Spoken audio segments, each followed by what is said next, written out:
The great hall of the Galactic Council buzzed with whispers and clicking sounds as hundreds of alien beings filled the massive chamber. Jake Morrison sat in the small human section and watched the strange creatures around him. Some looked like giant insects with shiny shells. Others were made of what seemed like living rock, and a few glowed with soft blue light. He had been to many meetings like this, but the sight still amazed him. Ambassador Zixathara stepped forward to the center platform. She was tall and thin with 4 arms and skin that changed colors when she spoke. Her voice came through the translation device that hung around Jake's neck, turning her alien clicks into words he could understand. Today we discuss the human request for their first colony world beyond their home system, Zixathara announced. The hall grew quiet. The humans have asked for a world where they can prove themselves worthy of joining our galactic community. Jake felt his jaw tighten. The way she said it made it sound like humans were begging for scraps. Behind him, Dr. Lisa Park shifted in her seat. She was the smartest person Jake knew, and he could tell she was thinking the same thing. A holographic display appeared above the platform showing a dark, stormy planet. Lightning flashed across its surface, and massive storms swirled over the continents. The planet looked angry and alive in a way that made Jake's skin crawl. "We propose to grant the humans Kepler 442c," Zixathara continued. "This world has been classified as Class 0 on our danger scale. It is the most dangerous type of planet we have ever discovered." Murmurs spread through the hall. Jake noticed that many of the aliens were making sounds that the translator told him were laughter. His hands clenched into fists on his lap. A creature that looked like a walking tree spoke up. "Surely this is too generous for their first attempt. Perhaps a Class 2 world would be more appropriate." No, Zixathara replied, and her skin flashed bright orange. "The humans specifically said they wanted a challenge. They told us their species does well in difficult places. Let them prove this claim." Jake stood up slowly.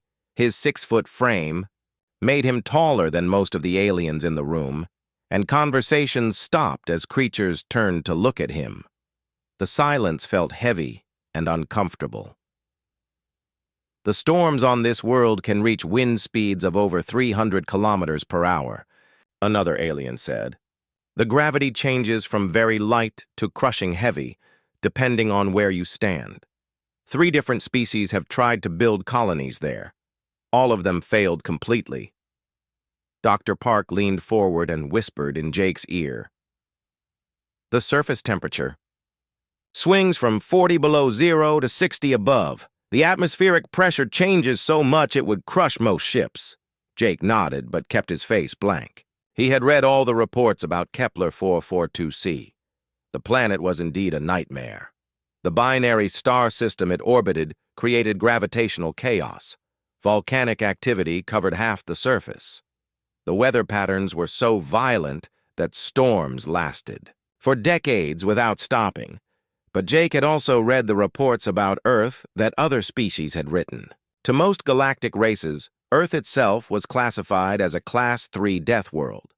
They thought it was amazing that humans had survived on a planet with such extreme weather, dangerous animals, and unstable geology. The previous colonization attempts were made by the Veltari Empire, the Silicon Collective, and the Crystalline Federation, Zixathara explained. "All 3 are among our most advanced civilizations. All 3 lost complete contact with their colonies within 6 standard galactic weeks." More laughter echoed through the hall. Jake could see the calculation in their alien eyes. They were giving humanity a death sentence wrapped up like a gift.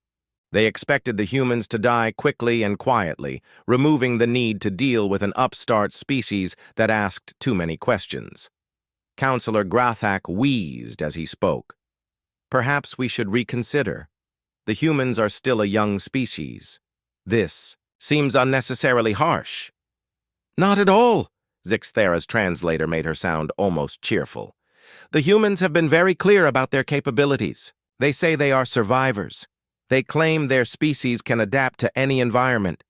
This will be an excellent opportunity for them to demonstrate these abilities. Jake looked around the chamber one more time. He saw the smug expressions on alien faces. He heard the barely hidden mockery in their translated words. They thought they were being clever, giving humans an impossible task and watching them fail. What they did not understand was that humans had been facing impossible tasks since they first learned to make fire. Every step of human progress had come from taking on challenges that seemed too big, too dangerous, or too difficult. On behalf of humanity, Jake said in a clear, strong voice, we accept your generous offer of Kepler 442c. We will begin preparations immediately and depart. Within 3 months, the hall erupted in surprised chatter. Jake sat down and smiled to himself. The aliens thought they had just sentenced humanity to death. What they had actually done was give humans exactly what they needed most, a chance to show the galaxy what they were really capable of. Dr. Park leaned over and whispered, "Are you sure about this?" Jake nodded. "Lisa, my grandfather used to say that the best opportunities always look like disasters at first glance. I think we just got the opportunity of a lifetime." The human colony ship UES New Horizon shuddered as it dropped out of hyperspace at the edge of the Kepler 442 system. Jake Morrison stood on the bridge and watched the main screen as their destination came into view. Even from millions of kilometers away, the planet looked angry and dangerous. "Sensors are picking up the gravitational anomalies," reported Navigation Officer Ben Carter. His voice stayed calm even though the readings on his screen would have terrified most galactic species. "Gravity ranges from 0.8 to 2.3 Earth standard, depending on position relative to the binary stars." Dr. Lisa Park pulled up atmospheric data on her console. Surface pressure fluctuates between 0.3 and 4.7 standard atmospheres. Temperature readings show a range from -40 to +60 Celsius. The storm systems are unlike anything in our databases. Colony Administrator Kelly Johnson studied the tactical display with experienced eyes. She had organized the evacuation of 3 Earth cities during natural disasters and knew how to read dangerous situations. Previous colonization attempts all focused on the northern continent. Analysis suggests they tried to fight the planet instead of working with it. Commander Alex Rodriguez, head of the military contingent, nodded as he reviewed the failure reports from earlier colonies.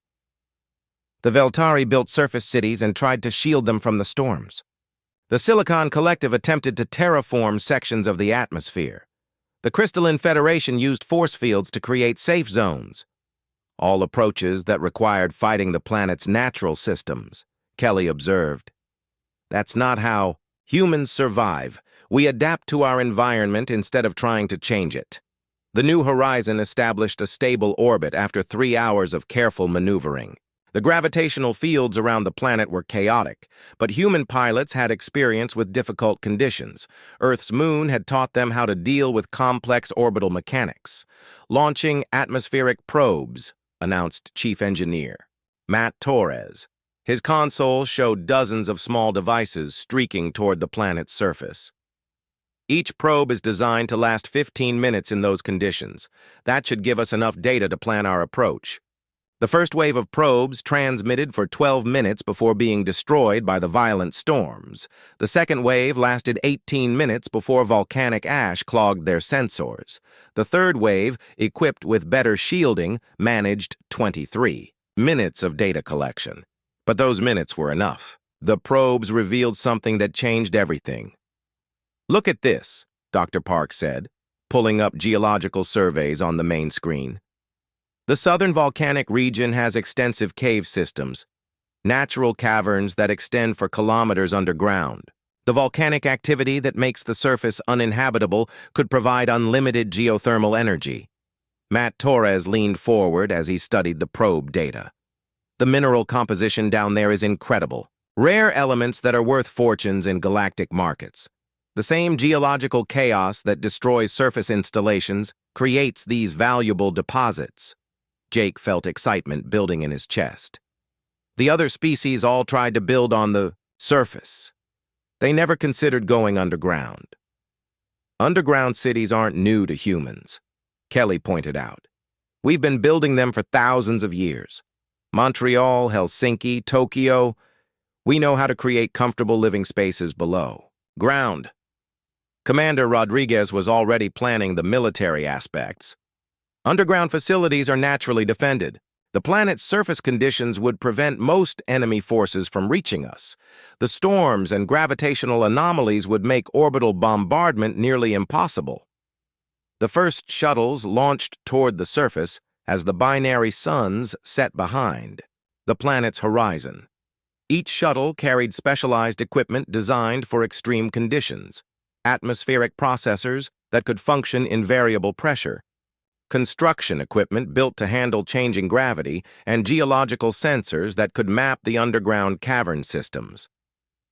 As the shuttles descended through the turbulent atmosphere, Jake watched from the bridge and thought about the journey that had brought them here. 1,500 colonists had volunteered for this mission. They included farmers who had worked in Antarctic greenhouses, engineers who had built underwater cities, miners who had worked in the deepest Earth tunnels, and Marines who had fought in every hostile environment on Earth. First shuttle reporting successful landing, Ben Carter announced.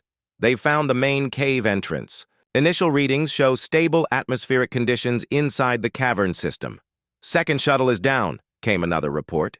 Geological team confirms extensive geothermal activity. Power generation potential is enormous. Dr. Park smiled as more data flowed in. The cave systems are even larger than the probes indicated. Some of these chambers could house entire city districts. Natural air circulation keeps the atmosphere breathable. Temperature stays constant despite the surface fluctuations. Matt Torres was already planning the construction phases. We can tap into the geothermal vents for power. The underground rivers provide fresh water. The mineral deposits include everything we need for manufacturing and construction. As the night passed, more shuttles made the dangerous journey to the surface. Each one carried people and equipment that would be needed to build a new kind of human civilization. Not a surface city that fought against the planet's fury, but an underground community that worked with the natural systems. Jake remained on the bridge until all shuttles had landed safely. As he prepared to take the final shuttle down to the surface, Kelly Johnson approached him with a tablet full of status reports. Preliminary site surveys are complete, she said. The main cavern system can support our entire population with room to expand. Geothermal taps are already being installed. The first underground farms should be operational within a week. Jake nodded and looked at the planet one more time through the bridge windows. The surface still looked like hell with storms raging across every continent and volcanic eruptions lighting up the night sky. But underneath that chaos, humans were about to build something amazing. The Galactic Council gave us this planet because they thought it would kill us, he said quietly. Kelly smiled. They're about to learn that there's a big difference between a place that can kill you and a place that will kill you. Humans have been living in the first type of place for our entire history. 6 months after the landing, the official galactic monitoring stations reported complete silence from Kepler 442c. The surface installations that orbital scans could detect had been destroyed by the planet's relentless storms. All communication signals had stopped. The Galactic Council filed another report about a failed human colonization attempt and moved on to other business. 3 kilometers beneath the surface, the truth was very different. Chief Engineer Matt Torres wiped sweat from his forehead as he watched the installation of the 15th geothermal energy tap. The underground cavern system had proven even more extensive than their best estimates. Natural chambers stretched for kilometers in every direction, connected by tunnels that seemed to have been carved by ancient rivers. Power output is up another 12% this week, reported mining supervisor Carol Davis. Her tablet displayed extraction figures that would have impressed major corporations back on Earth. The mineral veins in the lower levels contain rare elements that don't exist in most star systems. We're sitting on enough valuable materials to fund 100 colony ships. Administrator Kelly Johnson walked through the main avenue of what colonists had started calling New Underground. The cavern stretched nearly a kilometer from end to end, with a natural ceiling high enough to make people forget they were below ground. Carefully designed lighting systems mimicked Earth's day and night cycles, while atmospheric processors maintained perfect air quality. The transformation had been remarkable to watch. In just 6 months, human ingenuity had turned a network of empty caves into a thriving city. Hydroponic farms lined the cavern walls, taking advantage of geothermal heat and artificial lighting to produce fresh food. Manufacturing facilities hummed with activity as automated systems produced everything the colony needed to expand and improve. Dr. Lisa Park had established her research laboratory in a side chamber where the planet's unique conditions allowed experiments impossible anywhere else in the galaxy. The gravitational fluctuations are actually helping us understand subspace mechanics, she explained to a group of visiting agriculturalists. We're developing new technologies that could change how ships travel between stars. The colonists had adapted to their environment in ways that surprised even themselves. Work schedules revolved around the planet's chaotic surface conditions, with flexible shifts that took advantage of the varying gravity effects that reached even underground. When gravitational fields were lighter, heavy construction became easier. When they were stronger, precision manufacturing could achieve tolerances impossible under normal conditions. Commander Alex Rodriguez maintained a network of carefully hidden surface monitoring posts. The stations were designed to look like natural rock formations and built to withstand the planet's constant fury.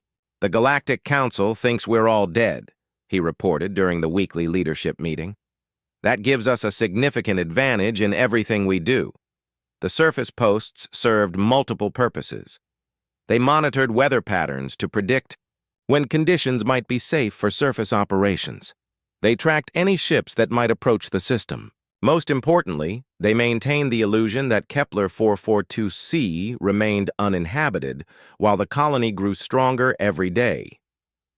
Children had been born in New Underground, the first generation of humans to grow up in the unique environment. Baby Emma Chen had been the first, born during a particularly violent surface storm that her parents never even noticed 3 kilometers below. The children showed remarkable adaptation to the variable atmospheric conditions and gravitational fluctuations, developing balance and spatial awareness that amazed their parents. The colony's success came from understanding what other species had missed. Instead of fighting the planet's hostile conditions, humans had learned to use them. The same volcanic activity that created deadly surface storms provided unlimited clean energy. The gravitational chaos that destroyed surface structures barely affected the underground chambers. The atmospheric pressure variations that crushed alien ships never reached the protected cave systems. Mining supervisor Carol Davis had discovered something that excited the entire colony. The deeper we dig, the more valuable the materials become, she explained during a tour of the newest extraction sites. The planet's geological chaos creates concentrations of rare elements that would normally be spread across entire star systems. The mining operations used techniques developed in Earth's deepest tunnels and underwater facilities. Automated systems could work in conditions that would kill most biological beings, while human operators remained safe in protected control rooms. The extracted materials included elements that were considered precious throughout galactic civilization. Matt Torres had solved the power distribution problem by creating a network that could adapt to the planet's changing conditions. When surface storms are particularly violent, we actually generate more power from the geothermal taps, he explained. The increased volcanic activity drives the underground thermal systems harder. Kelly Johnson reviewed production reports that showed steady growth in every area. Food production had exceeded projections by 30%. Manufacturing output was sufficient to support expansion plans. The mining operations were extracting enough valuable materials to trade with other worlds when the time came to reveal their success. Dr. Park's research team had made discoveries that could revolutionize galactic technology. The planet's unique gravitational environment allowed experiments with subspace physics that were impossible under normal conditions. Her preliminary results suggested new methods of faster-than-light travel that could cut journey times by half. But perhaps the most significant achievement was less tangible.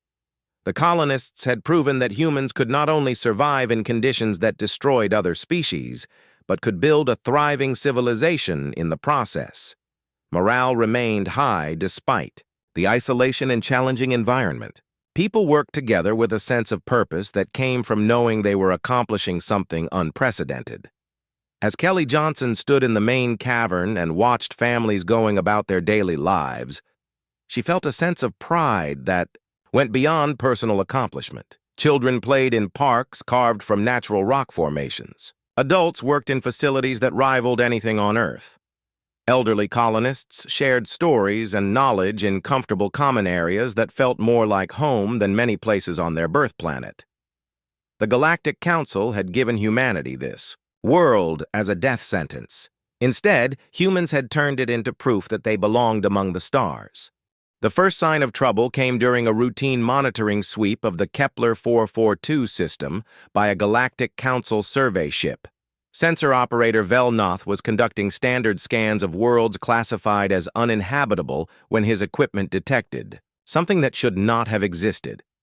Coordinator Zixthera, I'm reading organized electromagnetic signatures from Kepler 442c, Velnoth reported, his voice uncertain. The patterns suggest industrial-level energy usage. Zixthera moved to the sensor station with growing concern. The readouts showed power generation signatures that indicated not just survival, but substantial technological activity. Run a diagnostic on the sensor array, she ordered. These readings must be the result of equipment malfunction. But when 3 different sensor systems confirmed the same data, Zixthera realized they were facing something unprecedented. A Class 0 Deathworld was showing clear signs of organized civilization. The power signatures were consistent with industrial manufacturing, large-scale agriculture, and advanced technology operations. Deploy a deep scan probe, Zixthera commanded. I want to know exactly what's happening on that planet. The probe launched toward Kepler 442c with instructions to penetrate the chaotic atmosphere and conduct detailed surface scans. Previous probes had been destroyed within minutes by the planet's violent conditions, but this one carried enhanced shielding and advanced sensors designed to function in extreme environments. For 18 terrifying minutes, the probe transmitted data that shattered everything the Galactic Council thought they knew about planetary colonization. The surface installations that should have housed any surviving colonists were indeed gone, destroyed by the planet's relentless fury. But deep penetration. Scans revealed massive underground complexes with power signatures that rivaled established galactic worlds. Emergency session of the Galactic Council, Zixthera transmitted to the home system. Priority Alpha classification. The human colony situation requires immediate attention. 3 days later, the Great Chamber of the Galactic Council buzzed with alarm and confusion as species representatives struggled to comprehend the probe data. The holographic displays showed energy patterns, structural scans, and activity indicators that painted an impossible picture. The humans have been on Kepler 442c for over 1 standard galactic year, reported Dr. Veltar of the Scientific Consortium. Energy output suggests a population in the thousands, possibly tens of thousands. Manufacturing capacity appears to be expanding at an exponential rate. Counselor Grathak's silicon-based form shimmered with agitation. How is this possible? Our best scientists declared that world uninhabitable for any known form of life. The gravitational fluctuations alone should have killed them within days. Ambassador. Fletcher sat quietly in the human delegation section. He had maintained regular quantum-encrypted contact with the new underground colony throughout their first year, but the Galactic Council didn't need to know about those communications yet. His calm demeanor contrasted sharply with the growing panic around him. The atmospheric pressure variations would crush most spacefaring species, added Counselor Thexalara of the Crystalline Federation. We lost an entire survey team to those conditions in less than 6 standard hours. Dr. Veltar pulled up detailed analysis charts. It appears the humans have learned to harness the very forces that make the planet deadly to other species. The geothermal activity that creates the surface chaos is being used for massive power generation. The underground cavern systems provide natural protection from gravitational fluctuations. The chamber fell into stunned silence as the implications became clear. If humans could not only survive, but thrive on a Class 0 Deathworld, it changed everything about galactic politics and resource allocation. Worlds that had been written off as impossible to colonize were suddenly potential human territories. "We need more information," declared Zix Thara, though her usual confidence had been replaced by obvious uncertainty. Deploy additional probes with enhanced scanning capabilities. The second wave of probes revealed even more disturbing details. The underground city showed signs of sophisticated urban planning with districts specialized for different functions. Agricultural areas used advanced hydroponic systems that achieved impossible growing efficiency. Manufacturing zones produced goods that sensor analysis suggested were technologically superior to standard galactic equipment. The mining operations are particularly concerning, Dr. Veltar reported. They're extracting rare elements from geological formations that our surveys declared inaccessible. The quantities suggest they could flood galactic markets with materials that are currently considered precious. Counselor Grathak processed the data through his silicon-based analytical systems. If humans can colonize Class 0 worlds, they have access to resources the rest of us have written off as unreachable. The economic implications are staggering. More concerning than economics, added Counselor Thexalara, are the political implications. Successful colonies mean territorial claims, trade rights, and voting representation in the Council. The humans aren't just surviving their test, they're about to become a major galactic power. Ambassador Fletcher finally spoke, his calm voice cutting through the rising alarm in the chamber. The colony administration has asked me to extend an invitation to the Galactic Council for a formal diplomatic visit. They're quite proud of what they've accomplished and eager to discuss trade opportunities. The word trade sent ripples of concern through the assembled delegates. Trade meant the humans had products and resources to offer. It meant they had moved beyond mere survival to economic productivity. It meant they were ready to participate in galactic commerce as equals rather than supplicants. "We must investigate immediately," Zixathara declared. "Prepare the diplomatic vessel Harmony of Worlds for immediate departure to the Kepler 442 system." As the emergency session ended, delegates filed out of the chamber with expressions ranging from concern to barely controlled fear. The careful balance of galactic politics had been built on the assumption that certain worlds were too dangerous for colonization. That assumption had just been proven catastrophically wrong. In her private chambers, Zixathara reviewed the colony data one final time. The energy signatures showed a civilization that was not just surviving, but expanding rapidly. The technological indicators suggested innovations that could revolutionize space travel and planetary development. The population growth projections indicated the colony would continue expanding for centuries. The Galactic Council had given the humans Kepler 442c as a death sentence wrapped in false generosity. They had expected the upstart species to disappear quietly, removing the need to deal with their territorial ambitions and technological curiosity. Instead, the humans had turned their gift into the foundation of what could become the most successful colonial expansion in galactic history. They had proven that the galaxy's most dangerous worlds weren't uninhabitable. They were just waiting for the right species to call them home. The Galactic Council's diplomatic ship Harmony of Worlds approached Kepler 442c with extreme caution. Captain Krelnock had piloted vessels through asteroid fields, solar storms, and gravitational anomalies, but nothing had prepared him for the chaotic conditions around the human colony world. The ship's advanced shielding systems strained against electromagnetic fields that seemed to change direction every few minutes. Ambassador Zix Thara stood in the ship's observation deck and watched the planet grow larger on the screens. The surface still looked like a nightmare of perpetual storms, volcanic eruptions, and atmospheric chaos. She could not understand how any species could survive in such conditions, much less build a thriving civilization. Ambassador, we're receiving a transmission from the planet, reported Communications Officer Dalthex. The signal is clear and strong, coming from below the surface. Zixathara moved to the communication station, her 4 arms moving with nervous energy. Put it through. Galactic Vessel Harmony of Worlds. This is new underground traffic control. The voice was distinctly human, professional, and confident.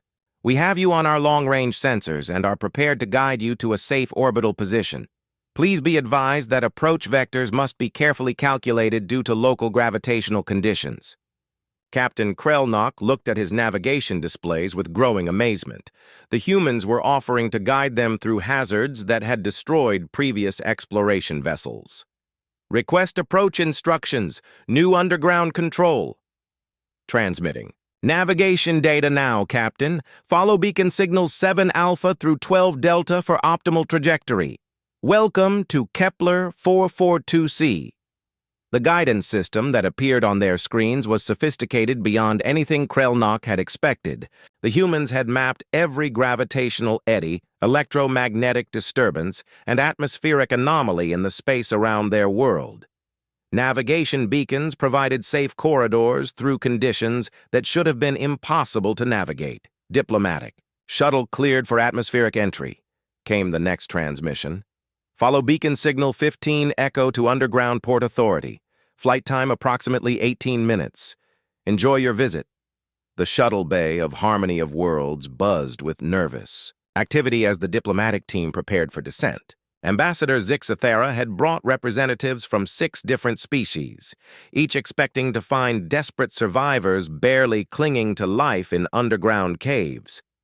The atmospheric entry proved to be unlike anything in their experience. Human installed. Navigation beacons created a stable flight path through turbulence that had destroyed every previous attempt to reach the surface. Automated guidance systems provided constant course corrections that kept them safe from wind shears and pressure variations that could tear a ship apart. As they descended through the cloud layer, the diplomatic team got their first clear view of the planet's transformed surface. Where previous surveys had shown only chaos and destruction, human engineering had created order and purpose. Atmospheric processing stations dotted the landscape like steel flowers, their massive towers converting the planet's violent weather into usable energy. Surface installations that looked like geometric sculptures were actually sophisticated monitoring and communication arrays. Landing platforms carved from solid bedrock provided stable surfaces in the midst of geological upheaval. The entire surface showed signs of human presence that worked with the planet's natural fury instead of fighting against it. But the real revelation came when their shuttle approached the underground port facility. The entrance was carved into the side of a mountain, with blast doors large enough to accommodate ships 10 times their size. As they passed through multiple atmospheric barriers, artificial gravity systems provided smooth transitions from the chaotic conditions outside to perfect environmental control inside. The underground port was enormous, easily capable of handling major cargo vessels and passenger ships. Advanced life support systems maintained Earth-normal atmosphere, while automated guidance brought their shuttle to a gentle landing on a platform that could have been built on any major galactic world. Administrator Kelly Johnson waited to greet them personally, flanked by Captain Jake Morrison and Dr. Lisa Park. The human delegation looked healthy, confident, and completely at ease in their underground environment. Nothing about their appearance suggested they were struggling survivors on a hostile world. "Welcome to New Underground," Kelly said with a smile that seemed genuine rather than diplomatic. "We're honored to receive our first official galactic visitors. I think you'll find our little colony quite interesting." As they walked through the underground city, the diplomatic team struggled to process what they were seeing. The main cavern stretched for nearly a kilometer, with natural rock formations complemented by human architecture that seemed to grow from the stone itself. Lighting systems provided a warm, natural glow that made the underground environment feel comfortable and welcoming.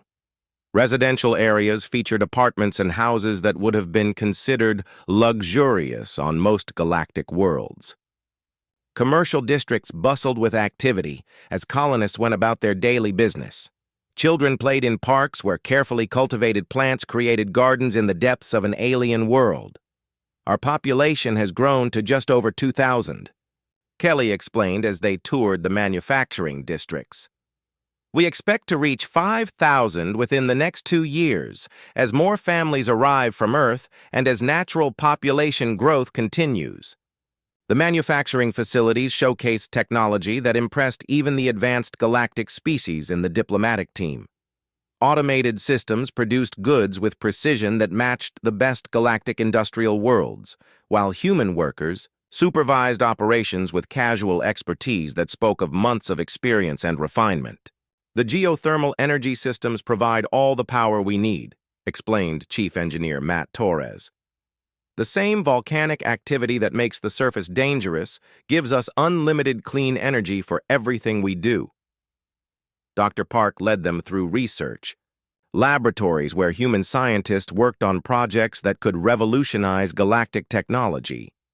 "The unique gravitational conditions here allow us to conduct experiments in subspace physics that are impossible under normal circumstances," she said.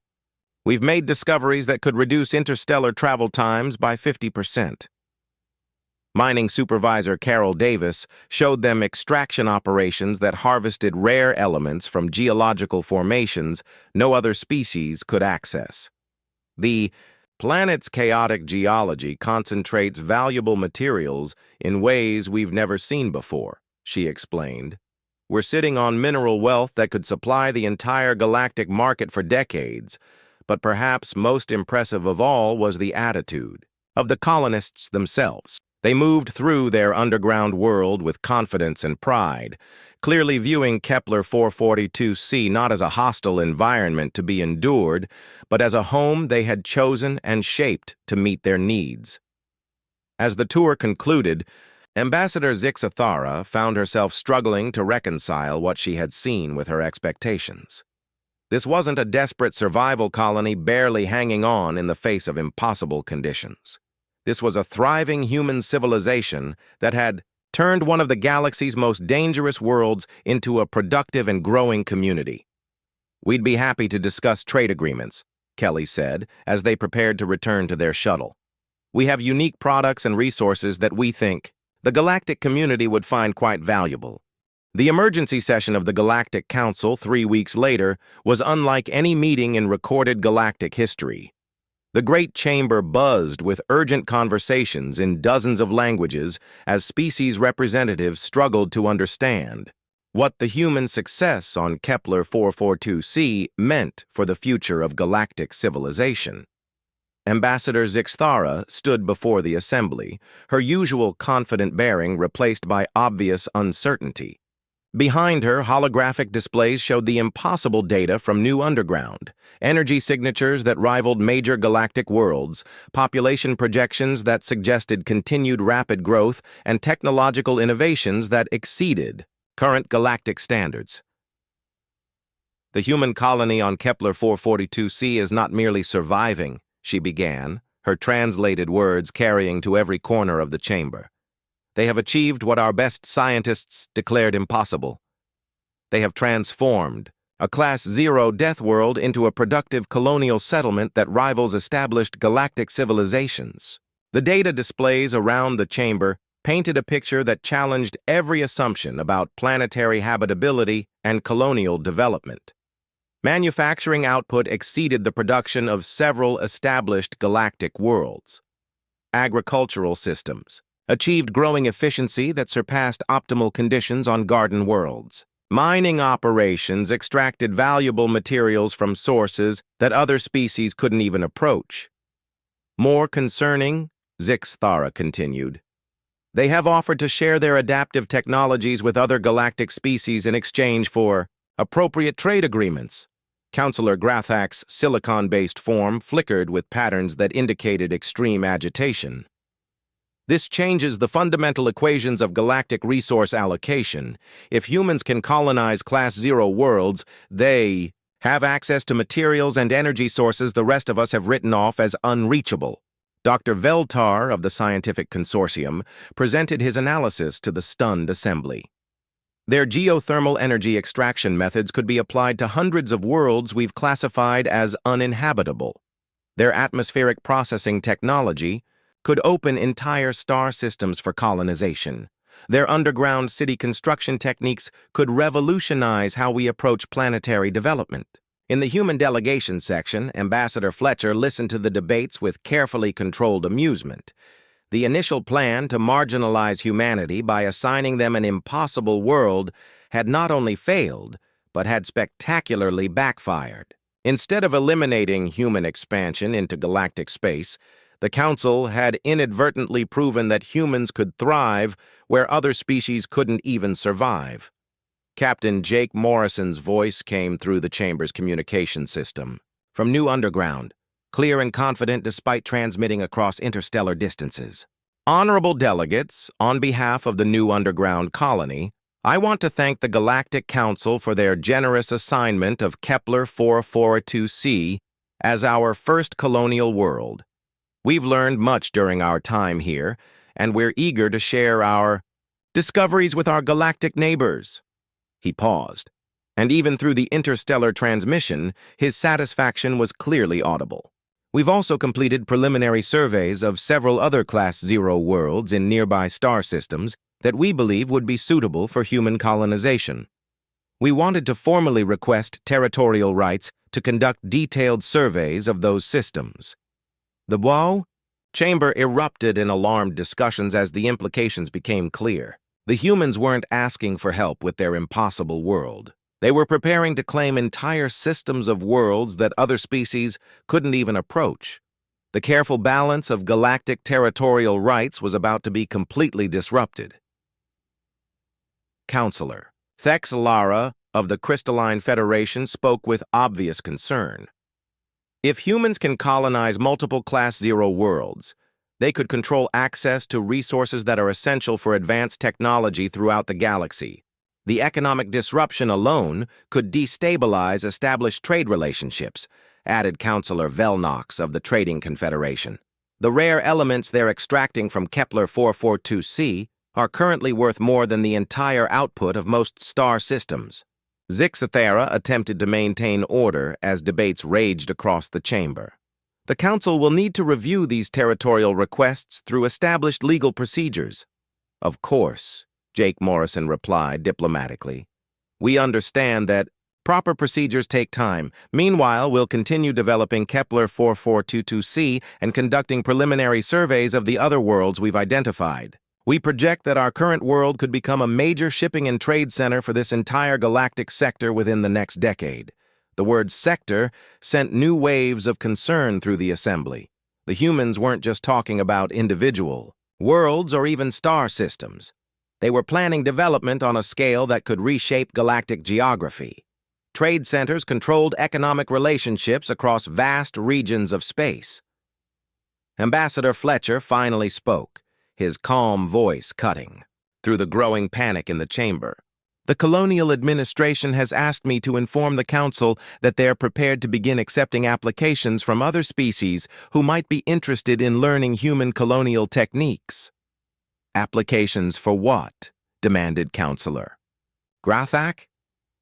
Training programs, Fletcher replied smoothly.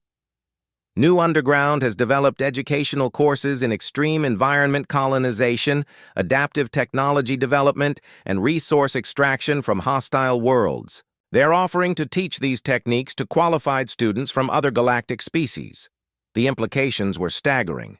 Not only had humans proven they could colonize impossible worlds, but they were offering to teach other species how to do the same. The technological and economic advantages that different species had maintained through exclusive access to certain types of worlds were about to disappear. As the session ended, delegates filed out of the chamber with expressions ranging from concern to barely controlled fear. The galactic order that had existed for thousands of years was built on assumptions about planetary habitability and species limitations. Those assumptions had just been proven completely wrong. In her private chambers, Zixathara reviewed the New Underground Colony reports one final time. Population growth continued to exceed projections. Technological development showed no signs of slowing down. Economic output suggested the colony would be completely self-sufficient within 2 years and could begin supporting additional colonies within 5 years. The Galactic Council had sent humans to Kepler 442c, expecting them to fail quietly and remove themselves from galactic affairs. Instead, they had created the foundation for what could become the most successful colonial expansion in recorded history. They had proven that the galaxy's most dangerous worlds weren't uninhabitable. They just required the right approach and the right species to unlock their potential. Most disturbing of all, the humans seemed genuinely enthusiastic about sharing their discoveries with other galactic species. They weren't seeking to dominate or exclude others from the worlds they could colonize. They were offering partnership and cooperation in opening up vast new regions of the galaxy for settlement and development. The Galactic Council had tried to give humanity a death sentence disguised as generosity. Instead, they had handed them the keys to half the galaxy and watched them turn those keys with the confident skill of a species that had been surviving impossible challenges since before they learned to build starships. Things definitely had not gone as planned.